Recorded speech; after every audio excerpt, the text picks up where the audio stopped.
تو یہودیوں میں ایک اعلان ہوا کہ اگر یہ علی بن ابی طالب قلعے کے اندر گھس گیا تو خیبر قیامت تک ہمارے ہاتھ میں نہیں آ سکتا، اپنی طاقت لگا دو۔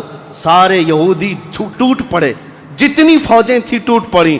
جانتے ہیں حضرت علی اپنا ڈیفنس کیسا کر رہے تھے، اپنے بچاؤ کے لیے کیا کر رہے تھے؟ قلعہ قموس کے دروازے کو جو پھاٹک تھا ایک ہاتھ سے اکھاڑ دیا اور بائیں ہاتھ سے صرف دروازہ پکڑتے تھے، سیدھے ہاتھ سے تلوار سے حملہ کیا کرتے تھے۔ ایک ہاتھ میں دروازہ لے کر کے ڈیفنس کر رہے ہیں، ڈھال بنائے ہوئے ہیں، جہاں سے تیر آئے یا تلوار آئے اس دروازے سے آپ نے اپنے آپ کا ڈیفنس کیا ہے۔ صحابہ کہتے ہیں ہم دیکھتے رہے، وہ دروازے کو ایسے اپنے ہاتھ میں نچا رہے تھے جیسے کوئی چھوٹا کھلونا اپنے ہاتھ میں نچایا جاتا ہے۔ حضرت علی کرم اللہ وجہہ الکریم نے اس قلعے کا پھاٹک توڑ دیا جس کو 20 دنوں سے صحابہ جا کر کے آ رہے تھے، توڑ نہ سکے تھے۔ پھر اس کے بعد جب جنگ ٹھنڈی ہوئی، بعض لوگ یہ کہتے ہیں کہ قلعے کا پھاٹک اٹھا کر کے پھینک دیا، پھینکا نہیں، پوری جنگ بھر حضرت علی اس دروازے کو پکڑ کر کے جنگ کرتے رہے اور قلعے کے اس دروازے کو اپنی ڈھال بنائے رہے۔ جب یہودی سرد پڑ گئے، ٹھنڈے پڑ گئے تو اس قلعے کے دروازے کو آپ نے اٹھا کر پھینک دیا۔ صحابہ کہتے ہیں ہم بعد میں، چونکہ وہ راستے میں پڑا تھا، اٹھانے کے لیے گئے تو 40 صحابہ مل کر کے اس دروازے کو اٹھا نہ پا رہے تھے۔ جو تنہا حیدر کرار اتنی دیر تک اپنے ہاتھ میں لے کر کے لڑتے رہے۔ کون ہے یہ حیدر کرار؟ وہ 6 ہجری کا ایک واقعہ ہے، اس واقعے کو جنگ خیبر کہا جاتا ہے۔ خیبر یہ 6 ہجری میں واقع ہوا، بعض مورخین کے نزدیک 7ویں ہجری میں، کیونکہ یہ محرم کا واقعہ ہے۔ محرم میں یہ جنگ پیش آئی تھی۔ یہ خیبر کیا ہے، جنگ خیبر کیا ہے، اس کے متعلق میں تھوڑی سی باتیں عرض کرتا ہوں۔ اس سے پہلے چھوٹے چھوٹے غزوے بھی ہوئے۔ ایک ذات القرد جنگ، چھوٹی سی جنگ ہے جس کو میں اکثر اپنی تقریروں میں کہا بھی کرتا ہوں۔ عبد الرحمن فزاری قارہ کا رہنے والا ایک شخص 400 لوگوں کو لے کر آیا تھا ذات القرد۔ مدینے سے قریب ایک چراگاہ تھی جہاں رسول اللہ صلی اللہ علیہ وسلم کی اونٹنیاں چرتی تھیں اور کھجوروں کے باغیچے تھے۔ تو اس عبد الرحمن نامی کافر نے حضور کی اونٹنیوں کو قبضہ کر لیا اور کھجوریں بھی چوری کر لیا اور بھاگنے لگا۔ اس وقت مدینے کے ایک صحابی حضرت سلمہ بن اکوا رضی اللہ تعالیٰ عنہ اکیلے تھے۔ انہوں نے 400 لوگوں کو دوڑانا شروع کر دیا۔ وہ اکیلے ہی 400 لوگوں کو دوڑاتے رہے، اتنا دوڑائے کہ وہ سب بھاگتے رہے، کیونکہ مدینہ طیبہ سے اس وقت کوئی اس واقعے کی خبر نہیں پا سکا تھا سوائے حضرت سلمہ بن اکوا کے۔ ان کو رسول اللہ صلی اللہ تعالیٰ علیہ وسلم کا عظیم سپاہی کہا جاتا ہے، سلمہ بن اکوا۔ یہ تیز دوڑتے اتنا تھے کہ عربی گھوڑا بھی ان کی دوڑ کو نہیں پکڑ پاتا تھا۔ اب یہ جب ان 400 لوگوں کو بھگاتے رہے اور اپنی تیروں سے ان کو نشانہ بناتے رہے، حیرت کی بات ہے جب بھی میں واقعہ پڑھتا ہوں حدیثوں میں موجود ہے کہ 400 لوگ ایک آدمی سے ڈر کر بھاگ بھی رہے ہیں اور بھاگتے جا رہے ہیں اور یہ ان کو بھگاتے جا رہے ہیں۔ پہاڑیاں آ گئیں تو عبد الرحمن قارہ کا رہنے والا شخص پلٹ کر کے پوچھتا ہے، اے شخص تو کیوں دوڑا رہا ہے، ہمیں کیوں بھگا رہا ہے، کیا چاہتا ہے؟ حضرت سلمہ بن اکوا نے کہا جب تک تمہاری جھولی میں مدینے کی ایک کھجور بھی باقی رہے گی میں تمہیں زندہ نہیں چھوڑوں گا، اور جب تک رسول اللہ کی اونٹنیاں تم نے قبضہ کی انہیں آزاد نہیں کرو گے میں تمہارا راستہ آزاد نہیں رکھوں گا۔ اور دوڑاتے رہے۔ کئی لوگ اس میں سے گھوڑے سے گر جاتے تھے، ان کی گردن پر یہ صرف پیر رکھتے وہ وہیں ٹھنڈا ہو جاتا، یہاں تک کہ وہ پہاڑیوں کے اوپر چڑھ گئے۔ عبد الرحمن نے اپنے ساتھیوں سے کہا کہ لوگوں ان کی ساری کھجوریں پھینک دو، جتنی چادریں ہیں بچھا دو اور جتنی اونٹنیاں ہیں انہیں چھوڑ دو، ورنہ یہ ہم میں سے کسی کو بھی زندہ نہیں چھوڑے گا۔ تو اس کی بات پر سارے لوگوں نے اپنی اپنی کھجوریں جو لوٹے تھے مدینے کے باغات سے سب چھوڑ دیا، اونٹنیاں بھی چھوڑ دیں، سب کو جمع کیا۔ حضرت سلمہ بن اکوا نے کھجوروں کو چادر میں اور تنہا وہ سارا مال اٹھا کر کندھے پر اور حضور کی اونٹنیاں ہانکتے ہوئے مدینے کی طرف لا رہے تھے، اکیلے آ رہے تھے۔ بیچ راستے میں پھر حضرت ابو قتادہ رضی اللہ تعالیٰ عنہ سے ملاقات ہوئی، پوچھا کہاں سے آ رہے ہو؟ تو حضرت سلمہ بن اکوا نے واقعہ کہہ کر کے سنایا، کہا کہ چلو رسول اللہ صلی اللہ علیہ وسلم راستے میں ہی ہیں۔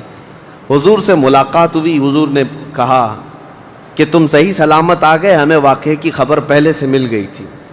تو ابھی بھی کہنے لگے یا رسول اللہ میں نے ان کو پانی تک پینے نہیں دیا, اگر آپ حکم فرمائیں تو ان سب کا پیچھا کر کے ان کو یہیں ختم کر دیں گے.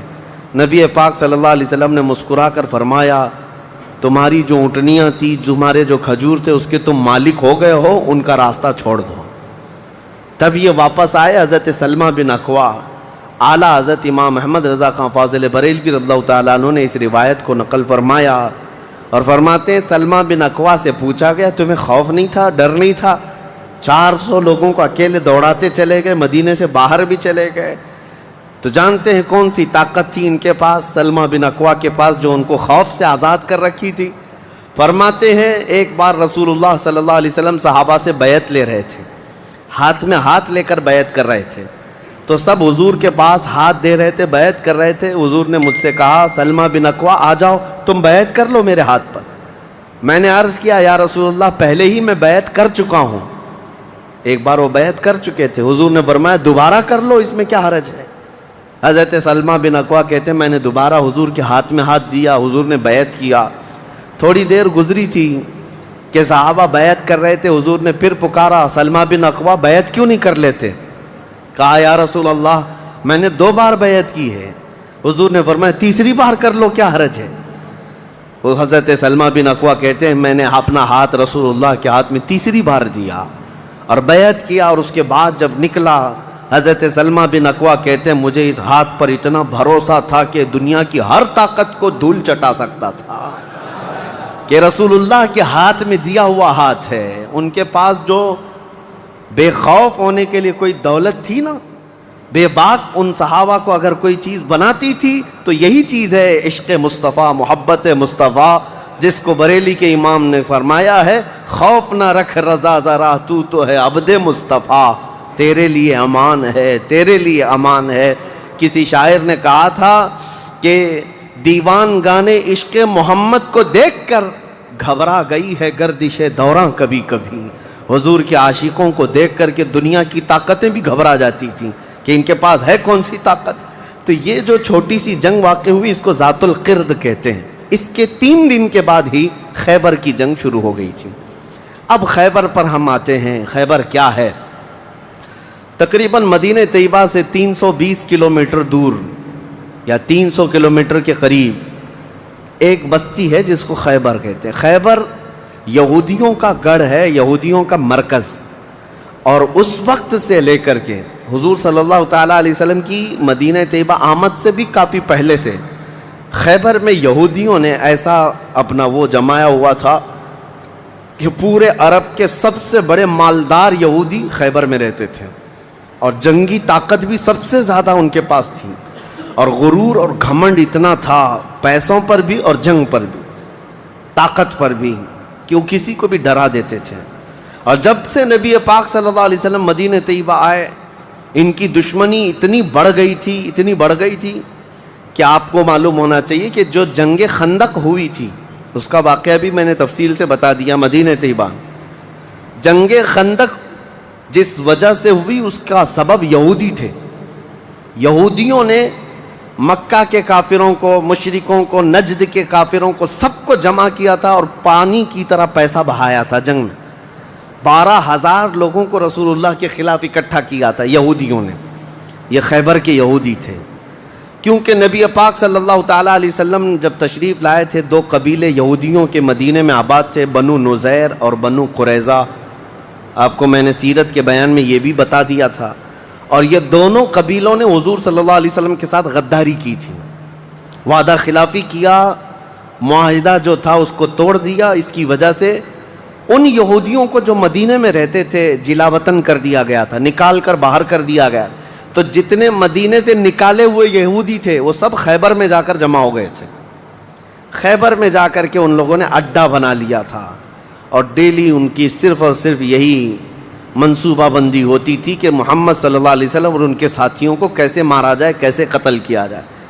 کوئی بھی دور دراز سے اگر چھوٹی سی دشمنی رکھتا تھا رسول اللہ سے تو یہ یہودی خیبر کے پورا کا پورا مال ان کے پاس بھیجتے اور ان کو کھڑا کرتے کہ تم جاؤ, ہم سپورٹ میں ہیں, ہم سپورٹ کریں گے. ساری جنگوں میں مشرکوں کا سپورٹ کرتے تھے. اب میں آپ کو بتاؤں جن کے دلوں میں اتنا زہر بھرا ہوا تھا رسول اللہ صلی اللہ علیہ وسلم کی دشمنی کا، اب ان لوگوں نے دیکھا کہ یہ اب ان کی طاقت بڑھتی جا رہی ہے، اور بادشاہوں کو تک ان لوگوں نے اسلام پیش کر دیا، اور اسلام اب مکہ مدینے کا نہیں رہ گیا، اب تو ایران بھی چلا گیا ہے، مصر بھی چلا گیا ہے، حبشہ بھی چلا گیا ہے، یمن بھی چلا گیا ہے۔ تو ان کے پیٹ کا درد اور بڑھ گیا۔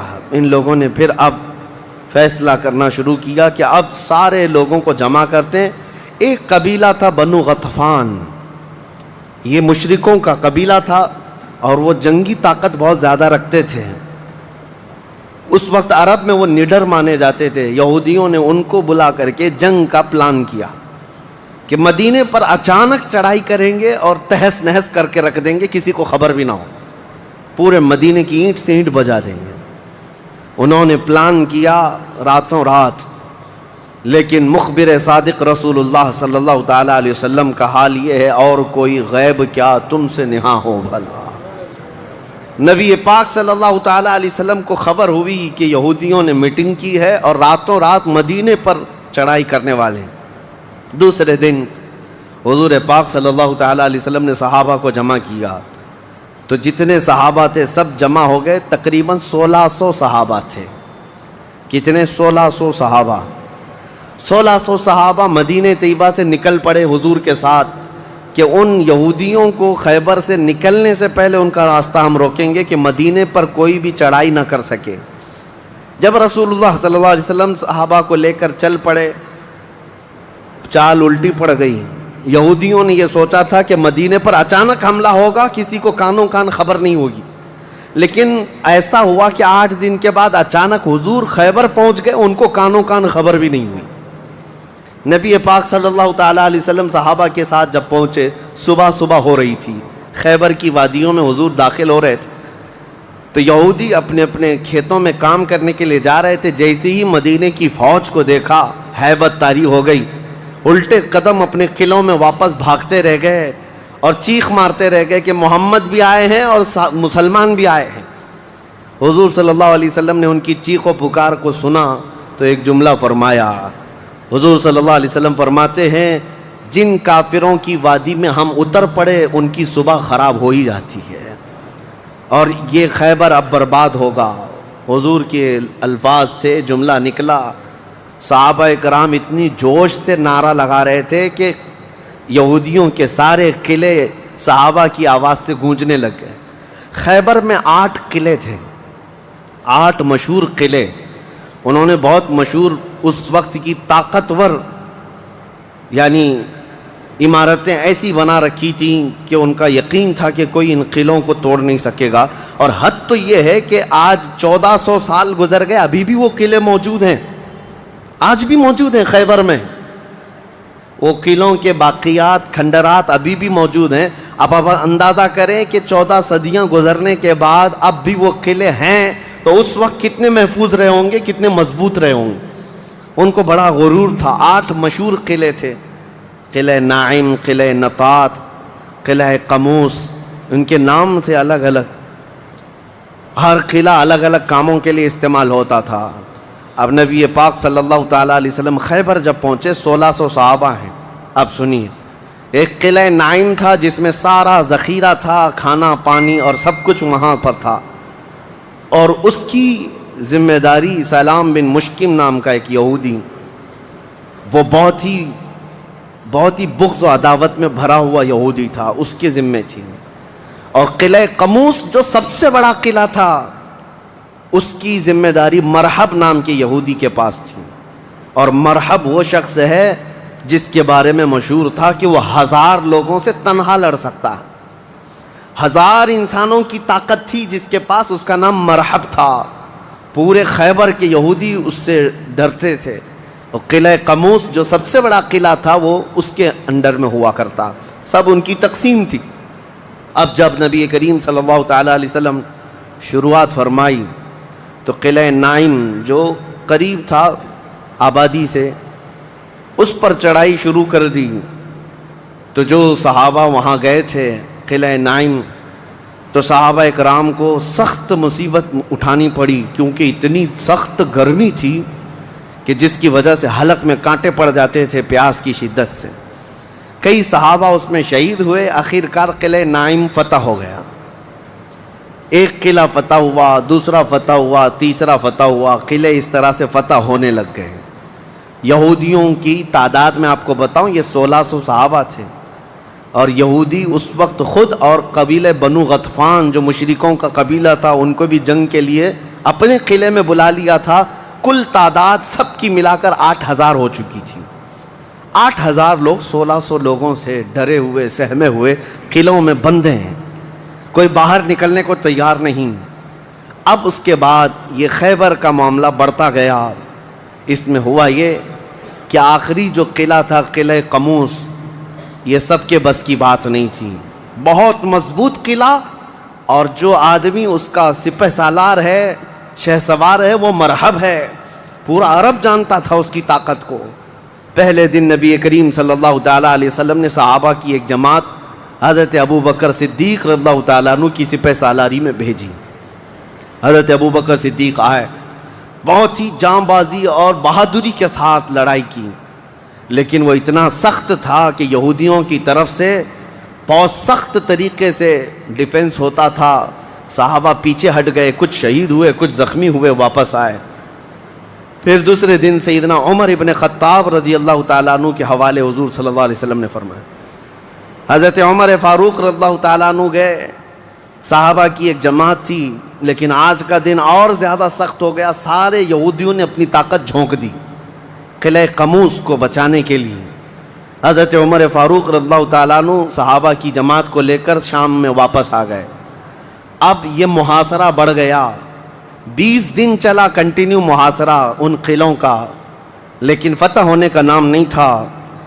جلال پیغمبری کو دیکھیں ہیں, صحابہ 20 دن سے تپتی ہوئی گرمی میں مدینے سے 300 کلومیٹر باہر ہیں. عرض کیا یا رسول اللہ صلی اللہ علیہ وسلم, ہماری منزل ابھی کہاں ہے, کب تک ہے؟ رات کا وقت تھا, نبی کریم صلی اللہ تعالیٰ علیہ وسلم جلال میں تھے. ارشاد فرمایا لَأُعْطِيَنَّ غَدًا رَایَةً رَجُلًا يُحِبُّهُ اللَّهُ وَرَسُولُهُ. حضور اکرم صلی اللہ تعالیٰ علیہ وسلم فرماتے ہیں کل کے دن میں اپنا جھنڈا ایک ایسے آدمی کو دوں گا جس سے اللہ اور اس کے رسول محبت کرتے ہیں, اور اللہ اور اس کے رسول جس سے محبت کرتے ہیں وہ خود بھی اللہ اور اس کے رسول سے محبت کرتا ہے. اور پھر میرے آقا نے فرمایا خیبر کی فتح اسی کے ہاتھ میں رکھی ہوئی. صحابہ کہتے ہیں پوری رات بے چینی اور کروٹ لیتے ہوئے ہم نے گزاری. نبی پاک نے بشارت دی ہے تو اب تو ہونا ہی ہے. حضور نے فرما دیا ہے کہ میں کل اپنا جھنڈا اس آدمی کے ہاتھ میں دوں گا جس کو اللہ اور اس کے رسول محبت کرتے ہیں. صحابہ کہتے ہیں حضرت عمر فاروق رضی اللہ تعالیٰ عنہ فرماتے ہیں میری آنکھ تک نہ لگی پوری رات, اور اس تمنا میں کہ صبح ہوگی تو حضور صلی اللہ علیہ وسلم وہ جھنڈا مجھے دے دیں. کہ اس میں 3 بشارتیں تھیں. ایک بشارت یہ تھی کہ وہ شخص جس کو میں جھنڈا دوں گا وہ اللہ اور رسول سے بہت محبت کرتا ہے.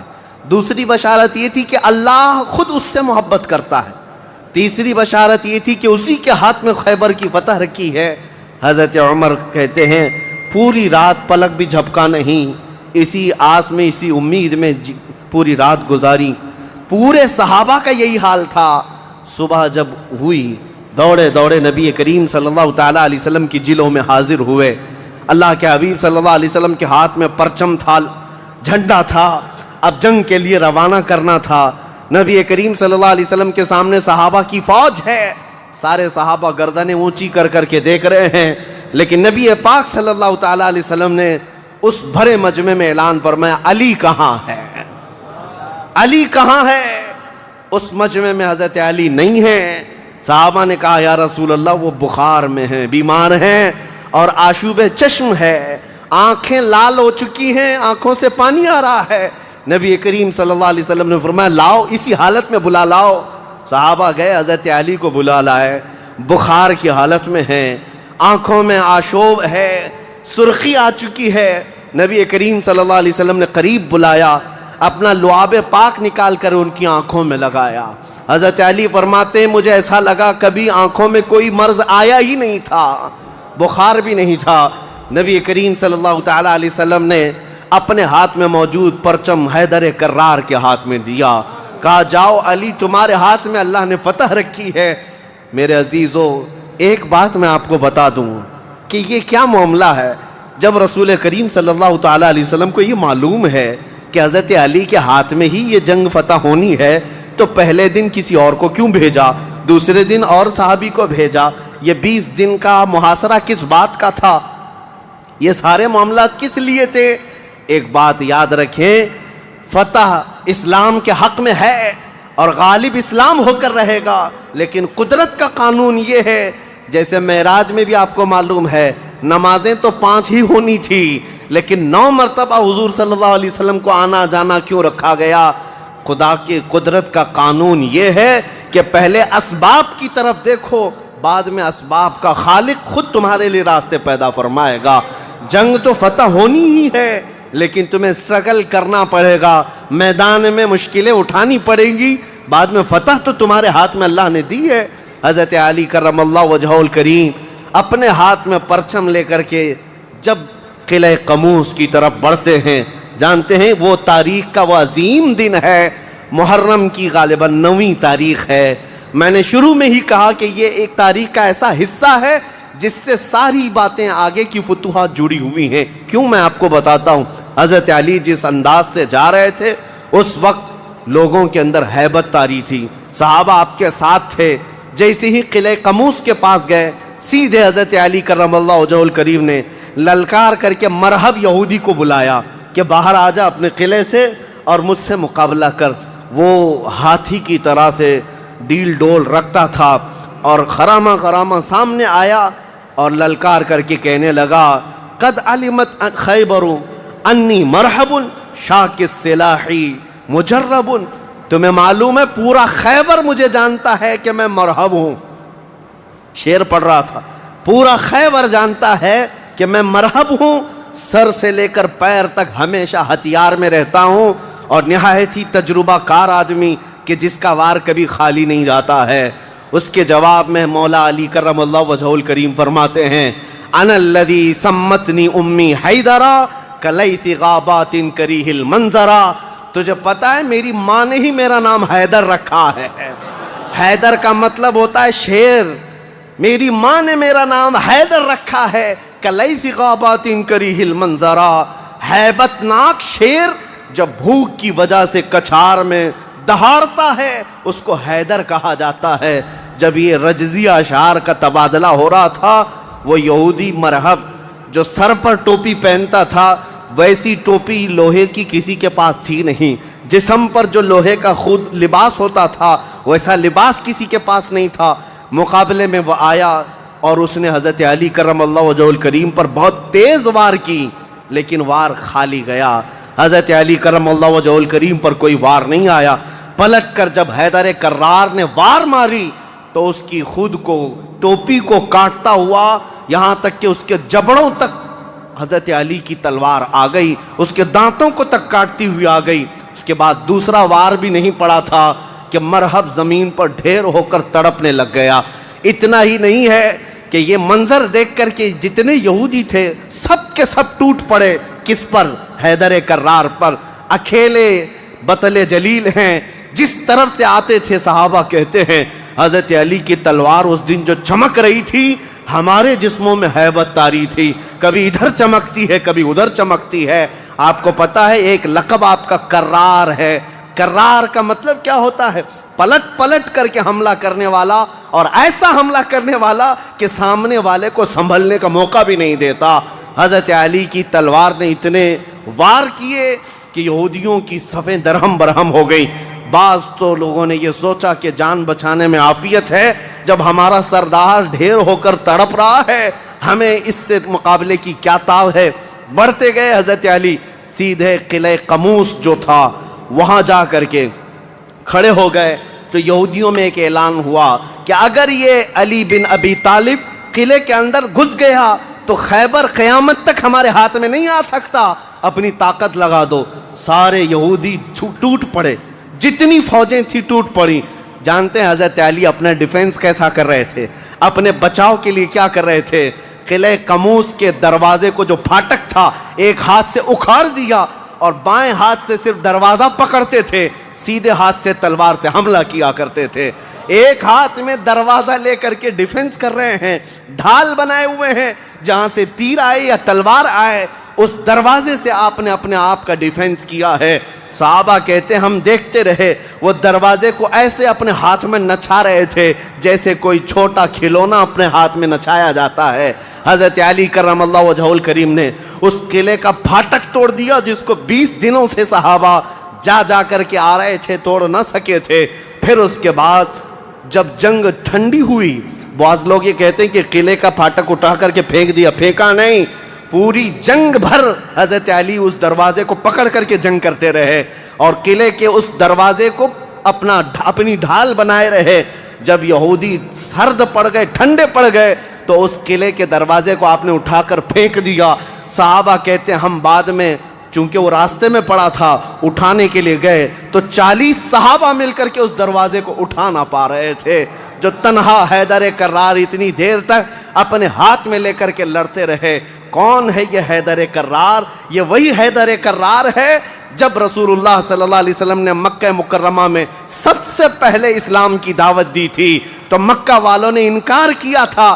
9 سال کا ایک بچہ کھڑا ہوا تھا، کہا یا رسول اللہ میں آپ کے دین کی حمایت کروں گا۔ پتلی پتلی ٹانگیں تھی، کمزوری تھی۔ رسول اللہ نے اس 9 سال کے بچے کو دیکھا اور سینے سے لگایا اور بارگاہ رب العزت میں عرض کیا کہ مولا اس کی ٹانگوں میں اور اس کی بازوؤں میں تو طاقت عطا فرما۔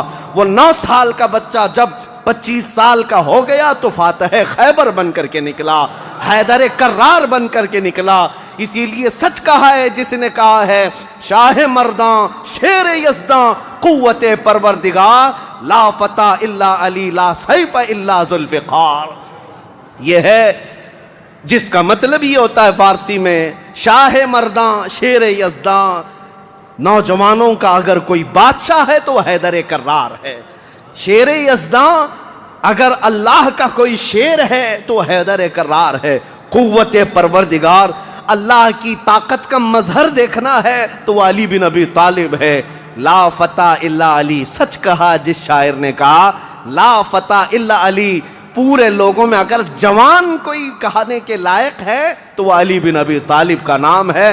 لا سیف الا ذوالفقار، اور دنیا میں اگر کسی تلوار کو تلوار کہلانے کا حق ہے تو وہ ذوالفقار حیدری کا نام ہے۔ عزیزان گرامی اوقات، یہ خیبر فتح ہوا، جیسے یہ خیبر فتح ہوا صحابہ میں اتنا جوش بھر گیا تھا، نہ قلعہ قموس باقی رہا نہ مرحب باقی رہا۔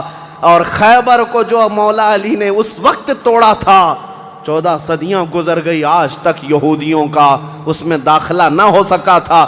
یہودیوں کو پتا تھا ایک بار علی اس میں داخل ہو گیا تو قیامت تک خیبر ہمارے ہاتھ میں نہ آ سکے گا۔ آپ کو پتا ہے 2018 کی بات میں بتاؤں، 2018 میں انگلینڈ میں لندن کی سڑکوں پر پوسٹر اور بینر ہورڈنگ کارڈ لیے ہوئے یہودی احتجاج کر رہے تھے، پروٹیسٹ کر رہے تھے کہ خیبر ہمارا تھا، ہم کو نکالا گیا تھا اور تمہاری ہماری لاسٹ جنگ خیبر تھی، اس کے بعد نہیں ہوئی۔ اس طرح کی باتیں، یعنی میں نے محسوس کیا کہ مسلمان تو بھول گئے خیبر کیا ہے، یہودیوں کو جن کو مار پڑی تھی آج بھی یاد ہے کہ مولا علی نے کیسے مارا تھا، آج بھی یاد ہے کہ حیدر کرار کی وار کیسی تھی۔ صدیاں گزر گئیں، وہ زخم ابھی تک بھرا نہیں ہے۔ اسی لیے میرے عزیزو، آپ کو دیکھنا چاہیے کہ گریٹر اسرائیل کا نقشہ جو انہوں نے بنایا ہے، اسرائیل جو آج فلسطین کے حصے میں زبردستی قبضہ کیا ہوا ایک چھوٹا سا ملک، ناجائز قبضہ، انہوں نے جو اپنے خوابوں کا ایک نقشہ بنایا ہے کہ اسرائیل کہاں تک ہوگا، انٹرنیٹ پر دیکھیں گے تو آپ محسوس کریں گے انہوں نے گریٹر اسرائیل کا نقشہ جو بنایا اس میں خیبر بھی شامل کیا ہے کہ خیبر تک، مدینے کی وادیوں تک ان کو اسرائیل بنانا ہے، جہاں سے ہم نکلے تھے وہاں واپس آئیں گے۔ لیکن انشاءاللہ العزیز ایسا کبھی نہیں ہوگا۔ مولا علی کرم اللہ وجہہ الکریم کی وار جو پڑی تھی وہ قیامت تک تازہ رہے گی انشاءاللہ۔ میرے عزیزو، خیبر فتح ہونے کے بعد اب عدل مصطفیٰ کو بھی دیکھو، نبی کریم صلی اللہ تعالیٰ علیہ وسلم، یہ وہ یہودی ہیں جو ساری جنگوں میں جڑ کا کام کرتے رہے، جڑ کا کام کرتے رہے، لوگوں کو بھڑکانے میں، حضور کے خلاف دشمنی پر ابھارنے میں، پیسہ بہانے میں سب کام کرتے رہے، آج سب ٹوٹ کر بکھر گئے۔ نبی کریم صلی اللہ تعالیٰ علیہ وسلم کو اب کیا کرنا تھا؟ حضور صلی اللہ علیہ وسلم نے دوسرے دن جب صحابہ سے مشورہ لیا، صحابہ نے عرض کیا جیسے ان کو مدینے سے بھگایا گیا تھا، خیبر سے بھی نکال دیں، یہاں سے بھی نکال کر ان کو جلا وطن کر دیں۔ لیکن وہ مصطفیٰ کریم صلی اللہ تعالیٰ علیہ وسلم جو عظیم اخلاق لے کر کے زمین پر تشریف لائے، خیبر کے یہودیوں سے پوچھا کہ تم کو جلا وطن کیا گیا تھا اور تم نے بار بار ایگریمنٹ توڑا، معاہدے توڑے، اب یہاں سے بھی تمہیں جلا وطن کرنے کا مشورہ آیا ہے صحابہ سے؟ یہودیوں نے رونا دھونا شروع کیا اور کہا آپ اللہ کے نبی محمد مصطفیٰ صلی اللہ علیہ وسلم عدل کے شہسوار ہیں، ہمیں موقع عطا کریں، ہم خیبر چھوڑ کر جانا نہیں چاہتے، ہماری زمینیں ہمیں دے دیں، لیکن سال بھر میں جتنی بھی اس کی آمد ہوگی اس کا آدھا ہم مدینے پہنچا دیں گے، کھجوریں ہوں، فصلیں ہوں۔ نبی کریم صلی اللہ تعالیٰ علیہ وسلم نے سب کو معاف کر دیا، خیبر ان کے حوالے کر دیا، اور پھر وہ آدھا حصہ مدینہ طیبہ ہر سال دینے کے لیے راضی ہو گئے، اور اس پر حضور صلی اللہ علیہ وسلم نے فیصلہ فرما لیا۔ اب اتنی بات نہیں، حضرت عبداللہ بن رواحہ رضی اللہ تعالیٰ عنہ ہر سال جب یہ خیبر آتے یا ایک دوسرے صحابی یہ آدھا حصہ لینے کے لیے آتے تھے تو پورے خیبر کے یہودی مال جمع کرتے، اس میں آدھا آدھا حضرت عبداللہ فرما دیتے، اور اس کے بعد یہ نہیں ہے کہ لے کر کے نکل جاتے، سارے یہودیوں کو جمع کرتے، کہا میں نے پورے مال کا آدھا آدھا کیا ہے، ان میں سے جو حصہ تمہیں پسند ہے وہ رکھ لو، باقی مدینے بھیج دو۔ یہودی کہتے ہیں ایسا عدل ہم نے کہیں دیکھا ہی نہیں کہ ہمیں پہلے کہہ دیا جائے، ورنہ کوئی بھی ہوتا حاکم تو اچھا مال اٹھا لیتا اور برا مال چھوڑ کے چلا جاتا۔ یہ رسول اللہ کے صحابہ تھے، کہتے جو تمہیں پسند ہے وہ رکھ لو، جو چھوٹ گیا وہ مدینے بھیج دو۔ اتنے ہونے کے باوجود بھی حضور صلی اللہ تعالیٰ علیہ وسلم کے ساتھ انہوں نے کیا کیا؟ حضور 3 دن کے بعد خیبر سے نکل رہے تھے، زینب نام کی ایک خاتون تھی جس کا شوہر قتل ہو گیا تھا، وہ حضور صلی اللہ تعالیٰ علیہ وسلم کے پاس بڑی محبت لے کر کے آئی، بہت محبت کے ساتھ، اور یوں کہا کہ میں آپ کی پیروکار ہوں، بڑی مشتاق تھی آپ کے دیکھنے کی، آپ میرے گھر تشریف لائیں۔ حضور صلی اللہ تعالیٰ علیہ وسلم کو اور کچھ صحابہ کو اس نے اپنے گھر پر دعوت کی، اور دعوت کیا کیا؟ کھانے میں اور گوشت میں نہایت ہی خطرناک زہر ملایا اور حضور صلی اللہ تعالیٰ علیہ وسلم کو زہر دیا۔ جو صحابہ موجود تھے حضور صلی اللہ علیہ وسلم کے ساتھ دعوت میں، جیسی حضور نے پہلا لقمہ اٹھایا، جو گوشت کی بوٹی تھی یا جو لقمہ تھا وہی بول پڑا رسول اللہ صلی اللہ علیہ وسلم کہ مجھ میں زہر ملا ہوا ہے۔ نبی کریم صلی اللہ تعالیٰ علیہ وسلم نے ابھی اپنی زبان پر لگایا ہی تھا، نکال کر پھینک دیا، لیکن دوسرے ایک صحابی حضور سے پہلے پیٹ بھر کر کھا چکے تھے اور وہ زہر کے اثر سے فوراً ہی شہید ہو گئے۔ یہ یہودیوں نے حضور کے معافی کے بعد، اعلان کے بعد پھر بھی یہ ہرزہ سرائیاں، یہ سارے کام کرتے رہے اور آج تک کرتے آئے ہیں۔ آج تک نبی کریم صلی اللہ تعالیٰ علیہ وسلم نے اس کے باوجود معلوم ہونے کے بعد یہودیوں کو بلایا کہ اس خاتون کا کیا کیا جائے۔ اس نے اقرار کر لیا، کہا کہ ہاں ہم نے زہر ملایا تھا۔ کہا کیوں؟ کہا ہم یہ دیکھ رہے تھے اگر آپ اللہ کے سچے رسول ہیں تو آپ کو خبر ہو جائے گی، ورنہ ہم کو آپ سے نجات مل جائے گی، ہم بچ جائیں گے، آپ زہر سے ختم ہو جائیں گے۔ نبی کریم صلی اللہ تعالیٰ علیہ وسلم تو زہر کے اثر سے کچھ نہیں ہوا اور حضور بچے اس زہر سے، لیکن ان یہودیوں میں سے کوئی بھی اسلام کی طرف آیا بھی نہیں۔ نبی کریم صلی اللہ تعالیٰ علیہ وسلم نے اس خاتون سے بدلہ نہیں لیا، اسے معاف کر دیا، اپنی ذات کے لیے حضور نے کبھی بدلہ لیا ہی نہیں، اسے چھوڑ دیا اور پھر وہاں سے نکل پڑے۔ یہ زہر کا جو اثر تھا پوری زندگی بھر رسول کریم صلی اللہ تعالیٰ علیہ وسلم کے تالو پر، سر پر اثر لگا رہا، جلن ہوتی تھی، تھوڑا چکھا ہی تھا۔ اتنا خطرناک زہر یہ یہودیوں کے پاس ہوا کرتا کہ انہوں نے اپنے زہر سے کئی لوگوں کو مارا ہے۔ یہ یہودی ایسی قوم ہے جس پر اللہ تعالیٰ نے قرآن میں لعنت فرمائی، یوں ہی نہیں۔ بعض لوگوں کو لگتا ہے کہ بار بار اس ٹاپک پر کیوں ہیں؟ ارے میاں ہم ہر نماز میں یہ کہتے ہیں غیر المغضوب علیہم ولا الضالین، سورہ فاتحہ کے اخیر میں۔ المغضوب کا مطلب ہے جس پر اللہ کا غضب ہوا وہ قوم یہودیوں کی ہے۔ سورہ فاتحہ میں ہم اللہ کی بارگاہ میں پناہ مانگتے ہیں کہ اللہ جس قوم پر تیرا غضب نازل ہوا اس قوم سے ہمیں بچائے رکھ، ان کے راستے سے ہمیں بچائے رکھ۔ یہ اتنی خطرناک سازشی قوم ہے کہ آج پوری دنیا کو انہوں نے ہلا کر رکھا ہے، آج پوری دنیا کو کریڈٹ نظام پر لا کر رکھا ہے۔ یہ جتنے ورلڈ کے بڑی بڑی بینکیں ہیں انہوں نے اپنے ہاتھ میں رکھا ہے، سونے پر یہ اپنا قبضہ جمائے ہوئے ہیں۔ جیولری اس کو نام دیا گیا ہے، سونے چاندی کے تمام زیورات کو جانتے ہیں۔ اس کے ایک محقق نے کہا تھا جیوز، یہودی جیو کہلاتے ہیں، اور جیو سے انہوں نے جیولری کر دیا ہے کہ سونے چاندی کا حق صرف اور صرف جیوز کے پاس ہے، یعنی یہودیوں کے پاس، دوسرے کوئی اس کا حق نہیں رکھتے۔ اور یہ مال سونا چاندی ہی ہے جو پوری دنیا کی کرنسی کو اوپر نیچے کرتا ہے۔ یہ سارا نظام انہوں نے بنا رکھا ہے، دنیا کو قرضے دے دے کر کے ورلڈ بینک سے اپنا مقروض بنائے رکھا ہے، دنیا کو جنگوں کے ہتھیار خوب بیچتے ہیں، یہ سارے ہتھیار بناتے ہیں اور پورا بیچتے ہیں، اس کا کاروبار بھی کرتے ہیں۔ دنیا کی بڑی بڑی دوائیوں کی کمپنیاں بلکہ بایو ویپن کے طور پر استعمال کرتے ہیں، ڈرگ مافیا ہے، سب یہودیوں کے کنٹرول میں آج۔ اسی لیے میں آپ سے کہتا ہوں یہ اتنی شریر قوم ہے کہ اس سے ہمیشہ پناہ مانگتے رہو اللہ کی بارگاہ میں۔ اور اخیر میں آپ کو بتا دوں جب قیامت کے قریب حضرت عیسیٰ علیہ السلام آئیں گے اور وہ اس وقت دجال کو قتل کر رہے ہوں گے، اور دجال کی فوج میں 60,000 یہودی ہوں گے، 60,000 یہودی اس کے ساتھ جنگ لڑ رہے ہوں گے ایمان والوں کے ساتھ اس کی حمایت میں، اور حضرت عیسیٰ علیہ السلام کے ہاتھ سے قتل ہوں گے۔ تو حدیث پاک میں ہے کہ جہاں حضرت عیسیٰ علیہ السلام جائیں گے یا مسلمان جو عیسیٰ علیہ السلام کے ساتھ ہوں گے، ان مسلمانوں کو جو پتھر ہیں جگہ جگہ کے، وہ پتھر پکار کر کہیں گے یا مسلم ورائی یہودین اقتلہ، اے مسلمان میرے پیچھے ایک یہودی چھپا ہوا ہے، آجا اسے قتل کر دے۔ پتھر تک بولے گا کہ یہودی یہاں چھپا ہوا ہے۔ اس سے آپ اندازہ کریں یہ ایسی شریر قوم ہے جس سے پتھر بھی پناہ مانگتے ہیں۔